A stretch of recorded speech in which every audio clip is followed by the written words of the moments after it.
Hi guys, welcome back to Fairies Tutorials.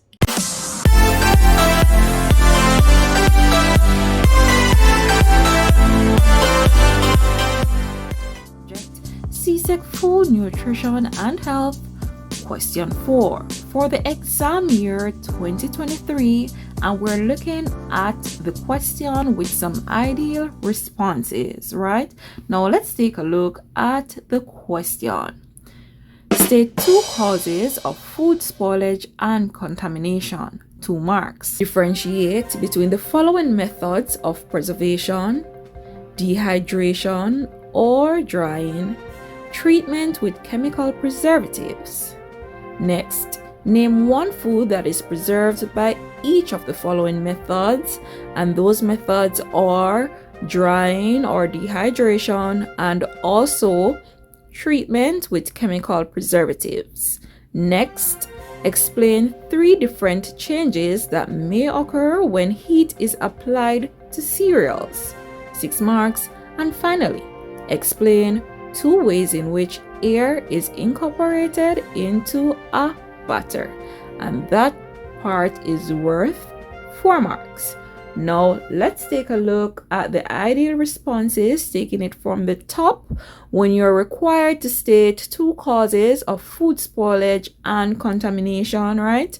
Now, as you see the verb state, you can't just list our name, but you're also required to give a little description of the factor or the causes that you mention, right? Now here on the screen to your top left hand corner, we have 6 causes of food spoilage and contamination. They are warm temperature, moisture, improper storage, poor food handling, unhygienic surroundings, and also enzymatic action, right? Causes that we're going to look at are warm temperature and also moisture. Good. Now, as it relates to warm temperatures, you know that the temperature danger zone ranges from 41 degrees Fahrenheit to 135 degrees Fahrenheit.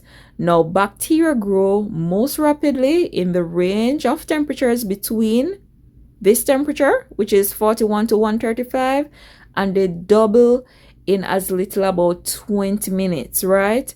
And that is why this range is called the danger zone, because it's the ideal temperature range that bacteria need to grow and reproduce rapidly.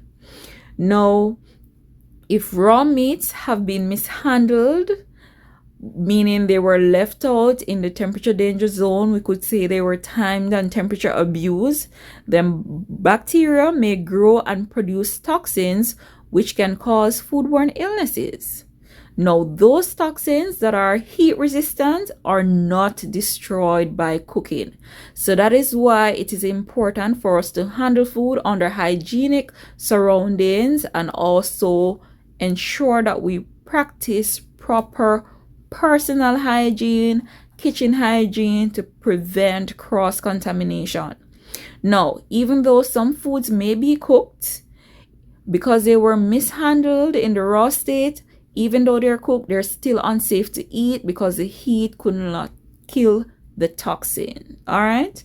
Now, another point we could look at: when bacteria have nutrients, which is food, when they have the ideal conditions of moisture, time, and favorable temperature, they grow rapidly, increasing in number to the point where some can cause illness.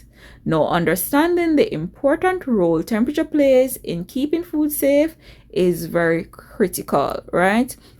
You could also discuss about improper storage, food not being held at the correct temperature as well, poor food handling, enzymatic action. So when animals are slaughtered, crops are reaped, then or vegetables and fruits are bruised, then the enzyme actions start to take place, and that is the oxygen and the enzyme in the product is now active, and that will eventually cause the food items to become spoiled or contaminated.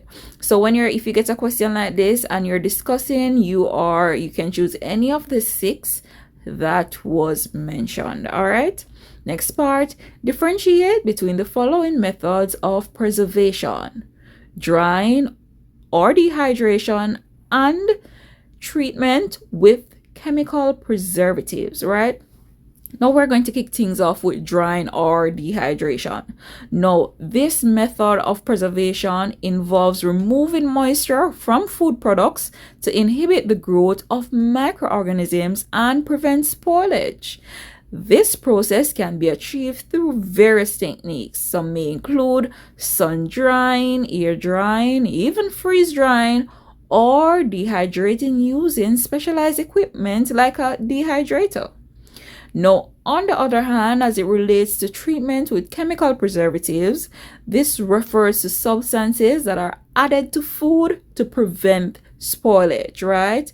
That may cause bacterial growth, oxidation, or enzymatic reactions. Now, these preservatives help to extend the shelf life of the food and maintain their quality over time. Now, some examples of chemical treatment that we can add to food to preserve it are antioxidants, sodium chloride, and you know that the common name for that is salt, acids such as ethanoic acid, which comes from vinegar, or citric acids from citrus fruits, nitrates and nitrites, sulfur dioxide, and also sugar. All right, so that's the difference between drying or dehydration and treatment with chemical preservatives. All right, next part, name one food that is preserved by each of the following methods. Right, so the first method here we have is drying or dehydration.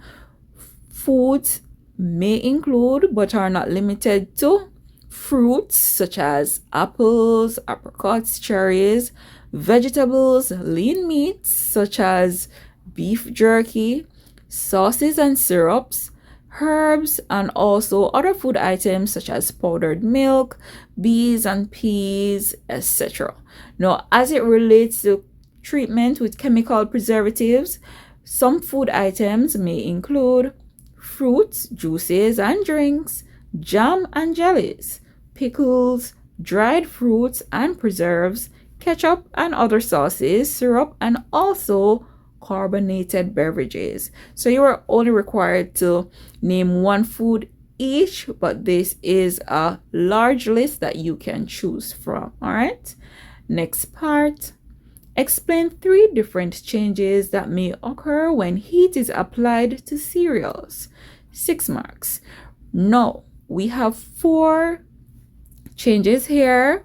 The question requires you to know of 3, but it always good to have a little extra that you can rely on, right? Now, as it relates to the first one, gelatinization probably is the first thing that came to your mind, right?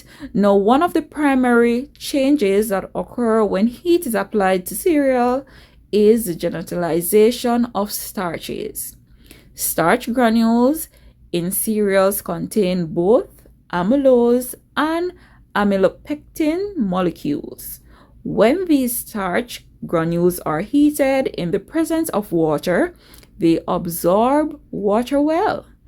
This process results in the thickening of the mixture and gives cooked cereal their characteristic texture. So you can think of cornmeal porridge, you can think of oatmeal, etc. Maybe creamy wheat, you name it. Now let us look at another change that may occur when heat is applied to cereal. And number 2, we're looking at Maillard Browning reaction. Now this is another change that occurs when heat is applied to cereal, right? Now the Maillard reaction is a chemical reaction between amino acids and reducing sugars that gives browned foods their characteristic flavor and color. When cereals are heated, particularly at high temperatures, this reaction takes place between amino acids present in the proteins and the reducing sugars present in the cereal grains. Now, this reaction not only alters the color of the cereal, but also enhances their flavor profile by producing a range of complex aromatic compounds. Another change may include nutrient change. Now, of course, heating cereals can lead to change in their nutrient content. For example, some vitamins such as vitamin C are sensitive to heat and may degrade during cooking. On the other hand, certain nutrients become more bioavailable after heating, making them easier for the body to absorb. And finally, we're looking at texture modification. Now, the application of heat can alter the texture of cereals. For instance, when cereals are toasted or baked, they can become crispy or crunchy due to moisture loss and caramelization of sugars on the surface. This change in texture adds variety to sensory experience of consuming cereals. All right. And our final question here says, explain 2 ways in which air is incorporated into a batter, right? We're looking at 3 ways. However, the first one is whisking or beating. Now, whisking or beating ingredients together drives air into the mixture, creating a foam and increasing the volume of the batter, resulting in lightness. This method is commonly used when making meringues, where eggs whites are whisked with sugar to incorporate air. Another way in which air can be incorporated into a batter is by creaming. During creaming, where fat and sugar are creamed together, air is added to the mixture and enclosed by the fat. When the batter is cooked, the trapped air expands, causing the cake to rise and giving the sponge a light texture. Sieving flour into batters and doughs can also introduce air into the mixture. As flour is sifted through a sieve, it aerates and lightens, contributing to the overall texture of the baked goods. All right, guys, that is it. Awesome. You've made it to the end of the session. Please remember to subscribe, turn on your post notification bells so you can be notified when there's another upload. Most importantly, share with persons who you know will find this information useful.